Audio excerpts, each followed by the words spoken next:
Praised be Jesus and Mary.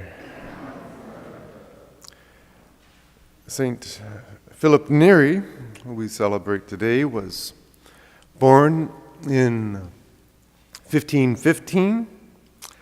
His parents lived in the fear of God and the observance of his commandments, and they raised their son to be obedient and respectful. And already when he was 5 years old, he was called Good Little Philip.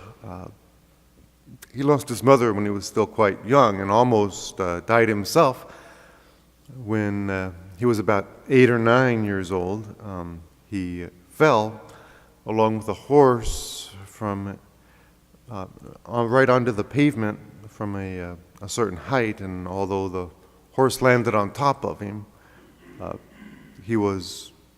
he came away without being injured at all, and he attributed his preservation to a spiritual intervention of God, which led him to dedicate his life to the service of God. So he fled from a prospective inheritance. His family was pretty well off, to go to Rome, where he desired to study, and he began to tutor two sons of a nobleman who offered him shelter.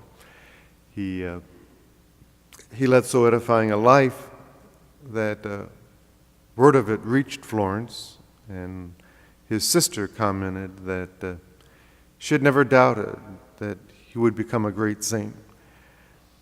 He studied philosophy and theology, and after a short time seemed that he didn't even need to study any longer.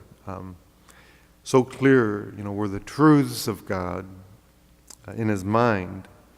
So he always kept a Summa Theologica of St. Thomas Aquinas and near him, for consultation, and the Holy Bible. These were his only books. St. Philip seemed surrounded by celestial splendor.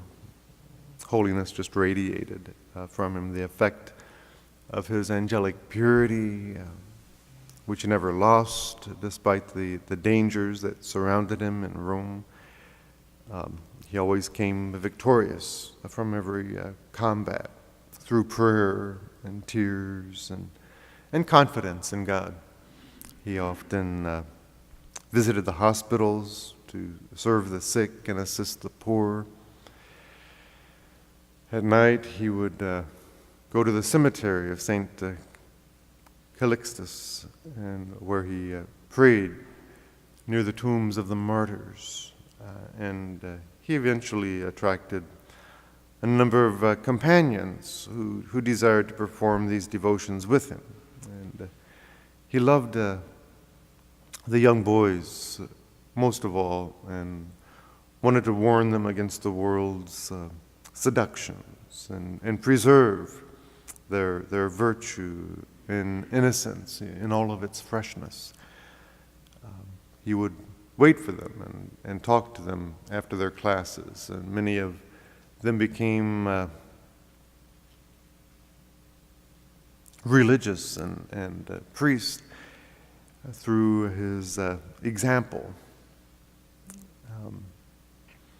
And assisted by his own excellent confessor, he founded a confraternity of the Most Holy Trinity for the relief of the poor, convalescents, and pilgrims who had no place of refuge. He gave lodging to many in the great Jubilee year of 1550, and even receiving several complete families and houses that he had obtained. At the age of 36, he was not yet a priest, and his confessor commanded him under obedience to receive holy orders, which he did in that same year of 1551. And he joined a society of priests and heard many confessions, Saint Ignatius of Loyola called him Philip the Bell, saying he was like a parish church bell, calling everyone to church, but remaining in his tower. This because he inspired so many souls, to enter into religion without doing so himself.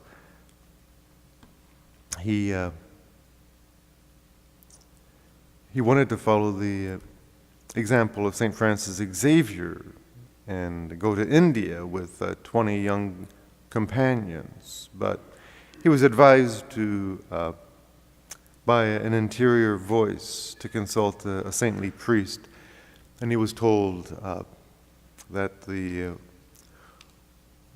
will of God was that he live in the city of Rome as in a desert. And the famous society of St. Philip, called the Oratory, began with a group of good priests who had joined him in giving instructions and conferences and leading prayers. And he drew up for them some rules which were soon approved. He became renowned all over Italy for the instances of bilocation which were verified during his own lifetime. Many holy servants of God were formed in the Oratory, a society of studious priests made ready by 10 years of preparation in the common life for a service founded on sacerdotal perfection. St. Philip died peacefully in 1595 on the feast of Corpus Christi at the age of 80, having been ill for only one day. So we look to him for that example of service to God. And like the first Christians, filled with a joyful heart. There was even a biography written about him called Philip of Joyous or Joyful Heart.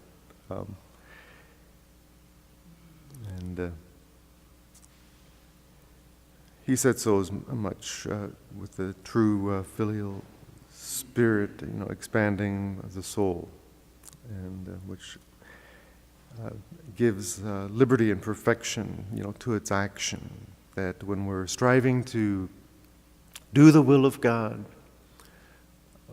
we will be at peace. We might not always be happy. If a loved one dies, we're not happy, but we can be at peace with God's will. And anyone who doesn't follow the will of God or pay attention to his laws or try to live according to Christian morals will never be happy, will never be at peace.